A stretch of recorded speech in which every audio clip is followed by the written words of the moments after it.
Given the anger over sewage and the big bonuses paid to many water company bosses, water bills going up was always going to attract some criticism. But these are big increases, much bigger than had been indicated only a few months ago in the summer. So bills up, on average, by £31 a year over the next 5 years in England and Wales. That is a 36% increase, taking bills up to almost £600 a year on average by 2030. And those figures are before inflation is added in. And next year, bills will be up even more, £86, because it's not actually evenly spread out across the 5 years. Now, those, as I say, are averages. So let's look at the breakdown for the different water companies. The smallest increase, 21%, if you can call 21% a small increase, Wessex Water and Northumbrian Water. The biggest up the top there is Southern Water, bills up by 53% by 2030. And all this announced on a day when thousands of Southern Water customers woke up with no water, meaning dozens of schools couldn't open, and at times people were queuing for 2 hours for bottled water. It really doesn't make sense. It's ironic, actually, that all of this is happening and they feel the need to announce this increase in the price of water. They all want to make money, and I understand that. You have to make money to reinvest, but they don't reinvest it.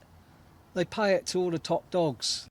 Southern Water says that water supplies are being restored to customers. Back to these figures out today, though. The biggest of these companies, Thames Water, is also the company with the biggest financial problems. They'll be able to put up bills by 35%. While Ofwat has also announced today an £18 million fine for Thames over dividend payments.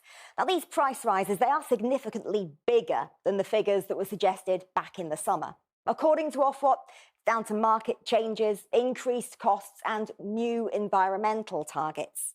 But given the anger over sewage and the bonuses, when I spoke to Chris Walters from Ofwat earlier, I asked him whether they're rewarding failure. Part of my job is to talk to customers and their representatives directly. I hear concerns and anger over bill increases, and I understand that. But record levels of investment are needed to fix the problem. What I think is important is that companies now get on and do the investment and show customers what it is they're paying for. Are they on their last warning? They're on their last warning. With the bigger bills that we're all going to have to pay, we're told it will add up to a £104 billion upgrade. £12 billion will go on reducing sewage spills from storm overflows, and there'll also be funding for 9 new reservoirs. Campaigners, though, have been very critical about these price rises, and with all of the issues affecting this industry, of course, we wanted to hear from the water companies today. So ahead of this announcement, we asked every water company for an interview with their chief exec. They all said no. Instead, talking on their behalf today, their trade body, Water UK. We've had too many times where Ofwat has cut investment far too aggressively, and now we're having to play catch-up. Where we're very keen, if we can look at this and determine it's the right course of action, to get on with it and give people the infrastructure that they need and the environmental improvements that they want.